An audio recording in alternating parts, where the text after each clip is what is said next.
Alors, aujourd'hui, on va parler d'un film, pas d'horreur. On va parler d'un film, pas d'horreur, mais un film, que j'aime beaucoup. C'est un genre différent de l'horreur, mais le film est quand même interdit aux moins de 16 ans. Donc, le film est quand même, interdit aux moins de 16 ans, mais c'est un genre différent que l'horreur. Quoique, il y a quelques scènes qui font un petit peu peur quand même. Il y a quelques scènes qui font un petit peu peur quand même, mais bon, c'est un genre différent. On va parler du film Red Sparrow, qui est sorti, Red Sparrow, sorti en 2018, je crois, si je me trompe pas. Quelque chose comme ça. Je crois qu'il est sorti en 2018 en... Oui, c'est ça. C'est ça, je crois qu'il est sorti en 2018. Je suis pas sûr, j'ai peut-être un doute, peut-être vers 2017, mais je crois que c'est 2018. Red Sparrow, pour moi, c'est l'une des plus grandes réussites.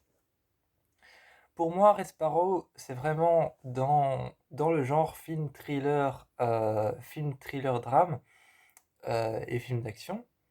Pour moi, Red Sparrow, c'est vraiment la plus grande réussite que j'ai jamais vue. J'ai beaucoup de films thrillers que j'aime bien. J'ai Atomic Blonde que j'adore. J'ai Atomic Blonde que j'adore. J'ai Enragé que j'adore aussi. J'ai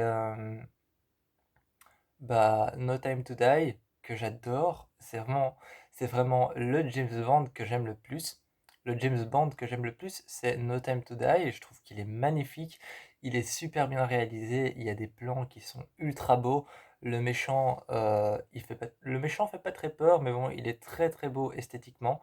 Je trouve que ce film No Time to Die est vraiment très très beau esthétiquement. Et puis la chanson de Billie Eilish, je l'adore. J'ai plein d'autres films comme ça que j'aime bien.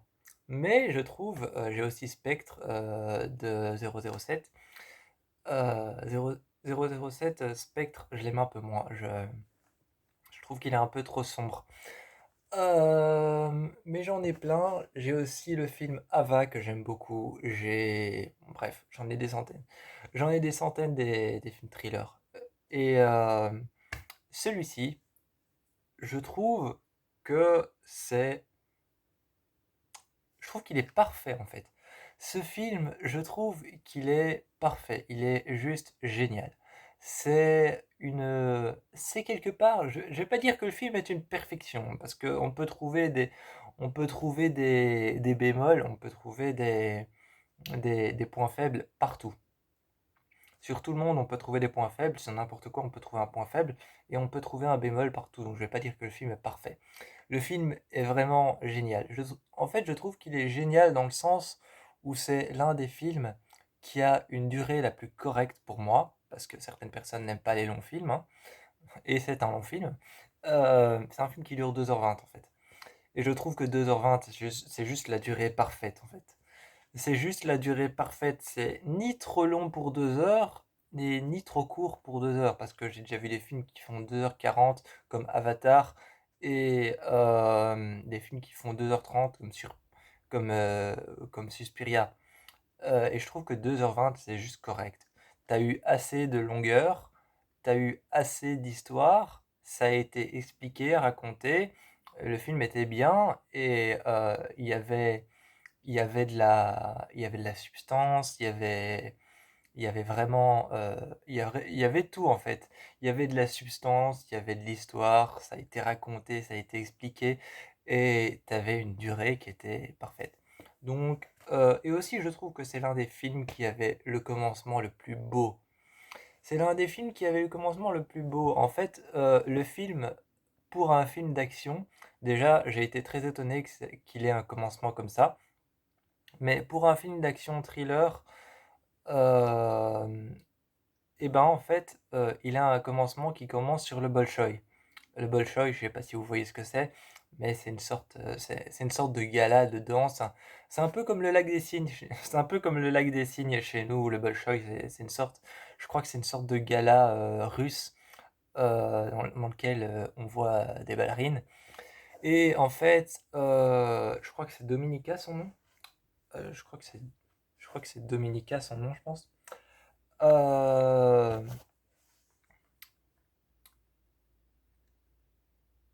Ouais, c'est ça. C'est juste une minute, hein. Ouais, c'est Dominica. Je me trompe pas. C'est Dominica parce que souvent j'ai un doute. Dominica, en fait, à la base, c'était une ballerine, donc une danseuse. À la base, c'était une danseuse du Bolchoï et elle était là pour danser un gala au Bolchoï. Et, euh, et elle arrive avec son oncle qui est une personne insupportable, mais un personnage très important de l'histoire. Donc il va falloir le supporter pendant 2h20. Il va falloir le supporter pendant 2h20 parce que à la base, c'est un personnage insupportable. C'est un personnage insupportable parce qu'en fait, Dominica, qui est sa nièce, il la traite un peu comme un bout de viande. Voilà, je trouve ça horrible. Je trouve ça horrible, mais c'est nécessaire pour le film, c'est nécessaire pour offrir une part de, c'est nécessaire pour offrir une part de mystère, c'est nécessaire pour offrir une part d'ombre au film qui est très très important, très très importante parce qu'on va se retrouver avec la mafia russe et avec des choses comme ça qui sont un peu sombres. Et son oncle, c'est un peu l'oncle qui traite les femmes comme des morceaux de viande, comme des bouts de viande, comme des morceaux de steak. Et je trouve ça dégueulasse. Je trouve ça vraiment dégueulasse comme comportement, mais il est comme ça avec sa nièce. Et sa nièce, elle, on va dire qu'elle... je vais pas dire qu'elle tolère ce comportement, mais elle essaye de faire avec, hein. Elle essaye. Et enfin, jusqu'à ce qu'elle devienne destructrice et qu'elle commence à tout péter. Euh, pour en revenir au commencement, je trouve que le commencement, c'est l'un des plus beaux que j'ai jamais vu. C'est comme la fin du film Us, c'est l'une des fins les plus belles. Au début, Dominica arrive dans une belle robe qui est juste magnifique. Elle arrive dans une robe qui est magnifique et t'as son oncle, encore une fois, qui présente Dominica à plein de photographes, alors que Dominica n'a pas du tout envie d'être photographiée, d'apparaître dans la presse russe, ou alors d'être présentée à des... Parce qu'en Russie, parfois, les femmes sont présentées à des hommes qu'elles ne connaissent pas et qu'elles doivent fréquenter et elles doivent les fréquenter et leur offrir certains services. Et justement, son oncle la présente à des hommes comme ça. Et elle n'a pas du tout envie d'être représentée, d'être vue et de traîner avec des personnes comme ça. Et son oncle commence à insister, lui dire que c'est pour sa carrière. Et elle apparaît dans cette robe qui est sublime au milieu d'un couloir. Elle apparaît au milieu d'un couloir qui est tapissé de tapis rouges, qui est tout en bois, en boisure, en boisure et avec des fresques en bois et avec des dorures et des grands rideaux rouges, mais vraiment quelque chose de très royal. Et elle apparaît comme ça. Et juste avant, en fait, tu voyais Dominica qui était sur scène, qui répétait, je crois qu'elle répétait, ou alors qu'elle était en plein spectacle. Et en fait, elle est mal retombée sur sa jambe. Et tu vois sa jambe qui s'est brisée. Et donc, juste après, tu as cette scène où elle est présentée à des hommes, où il y a des photographes et son oncle la présente et se charge un peu de la présenter à des hommes et à des photographes qui sont très admirateurs, admiratifs de elle, de ce qu'elle a fait. Et ensuite, il y a une scène comme ça, juste après ces deux scènes-là, il y a une scène où elle est à l'hôpital et, euh, et elle est couchée sur un lit d'hôpital et je trouve que cette scène est tellement marquante, cette scène est vraiment tellement marquante, c'est dingue.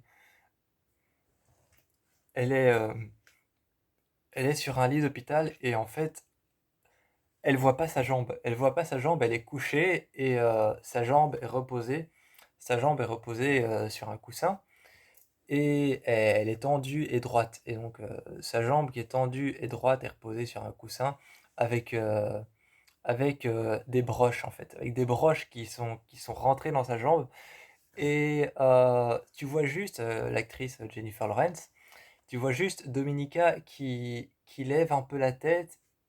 Elle lève juste un peu la tête et se redresse juste un peu pour regarder sa jambe.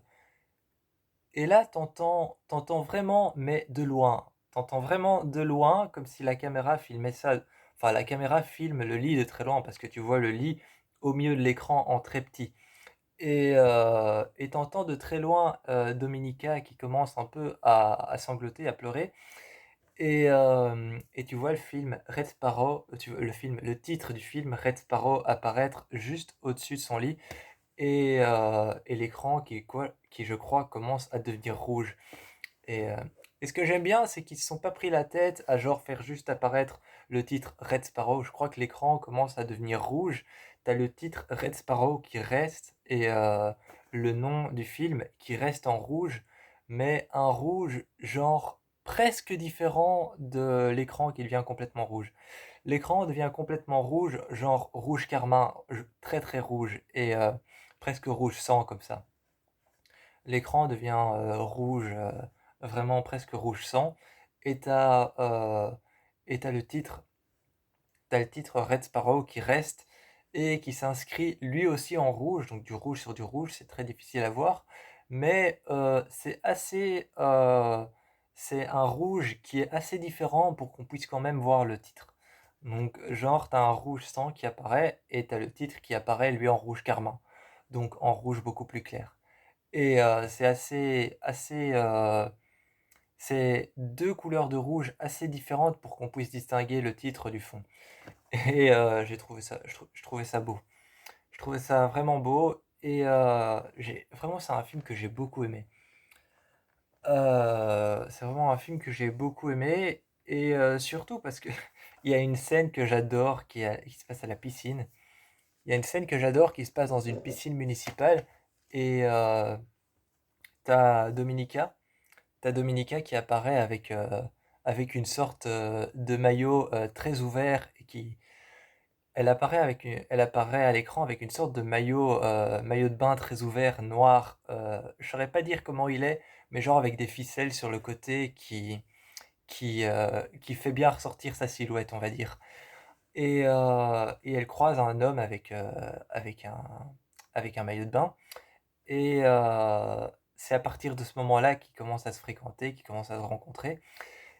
Et j'ai trouvé cette manière de se faire rencontrer assez sympa parce que il y a une sorte de sensualité dans le personnage de Dominica, genre je montre mon corps, je me dévoile, je montre mon corps et, euh, et il y a l'homme qui apparaît de l'autre côté et il y a une sorte de masculinité avec l'homme. Et ça fait une sorte de masculinité avec l'homme qui apparaît et Dominica qui a cette forme de sensualité avec ce maillot très stretch et qui dévoile bien sa silhouette et qui est très nu parce il montre fort son corps. Et c'est presque genre c'est presque juste un deux pièces, mais il est tout attaché par des genres de, de, de lacets comme ça. Des genres de lacets et donc faut vraiment voir ce vêtement pour le comprendre. Et je trouvais cette manière de se rencontrer très intéressante parce qu'ensuite ils sont sur le bord de la route à l'extérieur du bâtiment de la piscine et t'as Dominica qui commence à lui parler et ils deviennent très amis. Sauf que, enfin, ils deviennent très amis, ils commencent à se parler et t'as Dominica qui l'invite chez elle, je crois. C'est ce que j'aime bien dans ce film. En fait, c'est ce que j'aime bien dans ce film, c'est cette forme de sensualité chez Dominica, cette forme de masculinité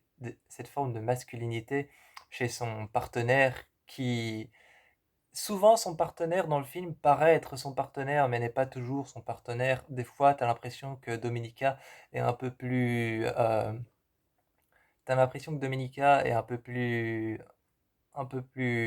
terne, un peu plus foncée, comme ça. Elle est beaucoup plus sombre. De temps en temps, elle est beaucoup plus sombre, beaucoup plus terne et foncée, beaucoup plus obscure. Et c'est ce qui me plaît dans le personnage de Dominica. Et tandis que l'autre personnage, le gars, je sais plus son nom, lui, t'as l'impression qu'il doit suivre des ordres stricts qui lui ont été donnés.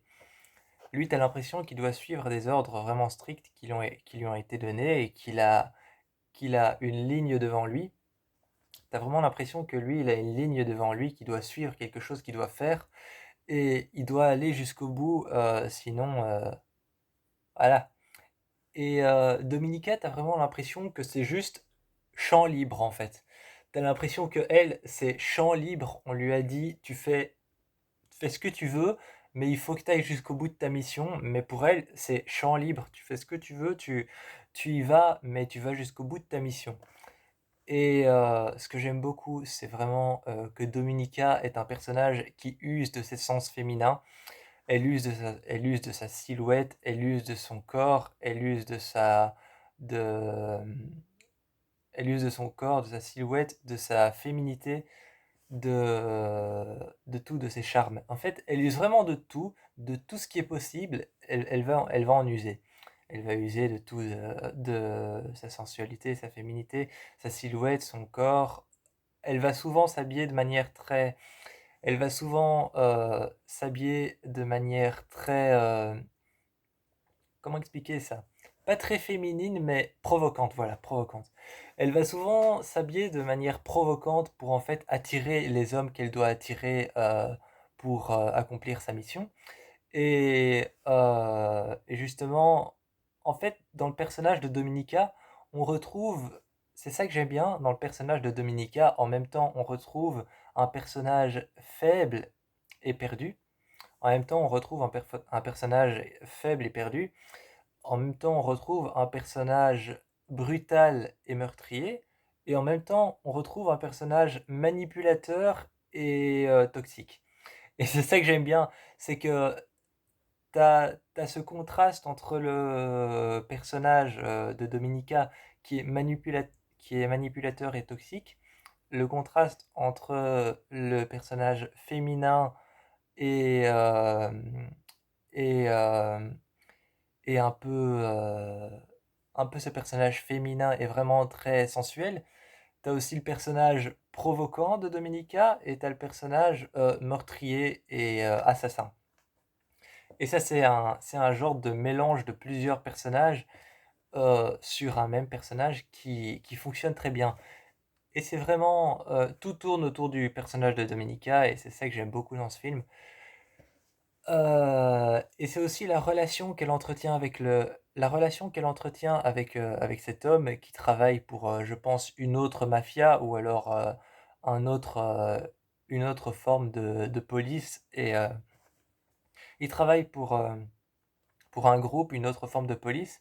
Et à un moment, elle est beaucoup avec lui, à un moment, elle suit sa mission à lui et se casse de sa mission à elle.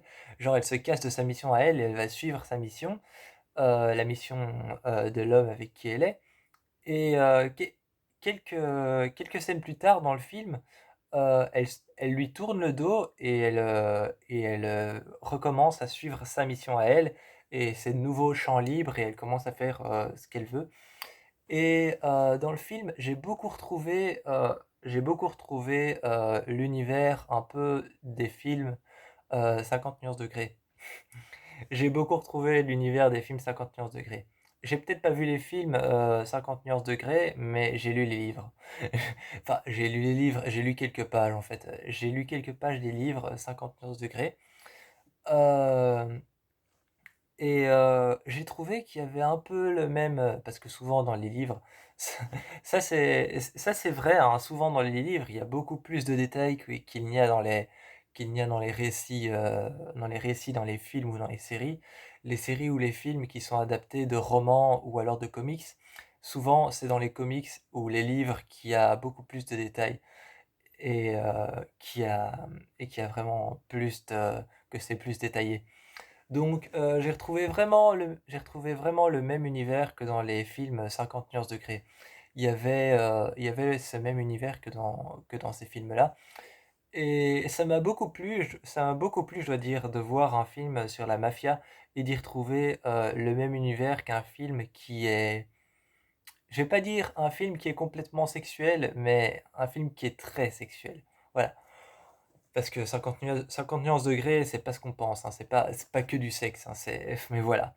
C'est pas que du sexe, mais 50 nuances degrés, c'est quand même assez chaud comme film. Mais c'était sympa dans un film de mafia de retrouver un peu, le même univers.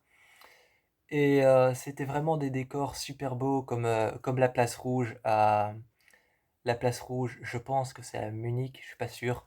Je suis pas sûr, je pense que c'est à Munich, je suis nul en géographie. Mais c'était vraiment de beaux décors dans ce film, il y avait de beaux décors, les vêtements étaient super bien choisis, j'ai trouvé. Je trouvais que les vêtements étaient super bien choisis, elle était tout le temps habillée avec des gros manteaux noirs, des, des, elle avait tout le temps des gros manteaux noirs et je sais pas comment on appelle ça, les trucs en fourrure, les chapeaux en fourrure qui se mettent sur la tête. Euh, je crois que c'est des chapkas. Voilà, il y a un passage comme ça où elle a un grand manteau noir et elle attend dehors, je crois qu'il neige. Il neige, elle attend dehors, elle a un feu rouge et je pense elle attend une sorte de berline noire censée venir la chercher. Une sorte de grande berline noire, genre un Uber. Et elle attend cette berline et elle a un manteau noir très fermé, mais qui montre aussi sa silhouette. Donc ça reste féminin, mais ça reste féminin parce que c'est un manteau qui montre un peu sa silhouette. C'est un manteau, ça se voit que c'est un manteau de femme. Mais le manteau, comme il est noir, c'est obscur, c'est terne foncé.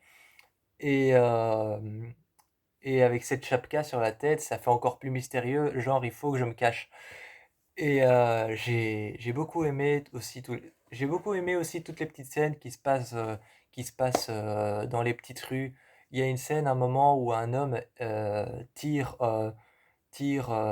pas à bout portant, mais tire vraiment comme ça en plein milieu. Il tire dans le tas, quoi. Voilà.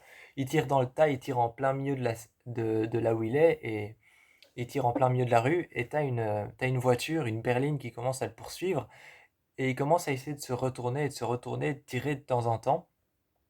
Et, euh, et justement, j'ai beaucoup aimé cette scène. J'ai beaucoup aimé cette scène, je crois que c'est la scène de départ du film. C'est l'une des scènes de départ du film, après le Bolchoï et le fait qu'on l'ait vu à l'hôpital et tout ça. C'est l'une des scènes de départ, et tu vois cet homme courir dans une rue, et une voiture la poursuivre. Et ça démarre bien le film, parce que ça te met bien en haleine avec tout ce qui va être mafia russe et tout ça. Et j'ai beaucoup aimé le retournement de situation. En fait, le retournement de situation, tu comprends vers la fin un truc que Dominica était ni vraiment de son côté, ni vraiment du côté du mec avec qui elle était. Elle était un peu de son côté à elle toute seule et finalement elle se retourne contre l'homme avec qui elle était et genre il y a un retournement de situation où tu comprends qu'elle n'était pas vraiment du côté de la mafia russe, pas vraiment du côté de la police qui ou pas vraiment en fait, elle était pas vraiment du côté de la mafia, pas vraiment du côté de son de son oncle qui l'a un peu traité comme une malpropre, comme une traînée. Et elle était pas vraiment de son côté parce que c'est lui qui l'a envoyée dans une école d'espionnes. C'est lui qui l'a envoyée là-bas dans une école qui s'appelle la Red Sparrow, d'où le nom du film Red Sparrow. Et c'est lui qui l'a envoyée là-bas. Et elle était pas vraiment de son côté, genre, ok, je vais suivre tes instructions, je vais devenir une Red Sparrow, je vais devenir un moineau rouge et je vais devenir une vraie espionne. Elle n'était pas vraiment de son côté et elle ne suivait pas vraiment ses instructions. C'est pour ça qu'on avait toujours l'impression avec elle que c'était champ libre et qu'elle faisait ce qu'elle voulait. Et j'ai bien aimé, il y a une scène que j'adore où je trouve que les dialogues ont été super bien écrits. Il y a une scène où elle rejoint son oncle à un restaurant. C'est genre un restaurant vraiment très luxueux, un restaurant avec deux étages, avec plein de lustres au plafond. Le truc, il y a plein de dorures, il y a des rideaux très transparents qui donnent sur l'extérieur de la Russie. Le restaurant est presque entièrement vitré. Et elle s'installe à une table, une petite table pour deux dans le coin. Et t'as son oncle qui la regarde et qui lui dit: «Tu as l'air en forme». Et elle répond: je ne me sens pas vraiment comme si j'étais en forme. Elle répond quelque chose comme ça, elle répond: «Je ne me sens pas en forme». et ensuite elle croise les jambes, elle la regarde avec le jeu de Jennifer Lawrence qui est un jeu incroyable, hein. Elle croise les jambes, elle la regarde et elle lui dit: «Tu m'as envoyé dans une école de putes». Je trouve ce dialogue juste énorme. Genre, son oncle qui fait comme si tout allait bien et qui lui dit: «Je trouve que tu vas bien aujourd'hui» et elle: «Je n'ai pas l'impression d'aller bien». Et puis elle s'installe, elle croise les jambes, elle se met un peu en arrière et prend de l'assurance elle prend de l'assurance en se mettant un peu en arrière, en croisant les jambes, en redressant les épaules et elle lui dit, juste en s'appuyant sur la table, en croisant les bras et en s'appuyant sur la table, je crois même qu'elle met sa main en dessous de sa tête et qu'elle s'appuie comme ça, elle la regarde et elle lui dit: «Tu m'as envoyé dans une école de putes». Et t'as son oncle qui lui dit: «Je t'ai pas envoyé dans une école de putes, je t'ai envoyé dans une école pour devenir un Red Sparrow». Et elle insiste et elle commence à dire: «C'était une école de prostituées, une école de putains». Et je trouve que ce dialogue, c'était vraiment un passage du film avec les dialogues qui étaient vraiment super bien écrits. Genre: «Tu m'as envoyé dans une école de putes, tu m'as traité comme une pute et tu m'as envoyé dans une école de putains». J'ai trouvé ça vraiment génial comme dialogue. Bref, Red Sparrow, je vous encourage à 100 à aller le voir et ce film, je lui mets vraiment un 10 sur 10 parce que ce film est juste génial. Donc je vous encourage à aller voir Red Sparrow avec Jennifer Lawrence en vedette, qui est une actrice avec un jeu incroyable.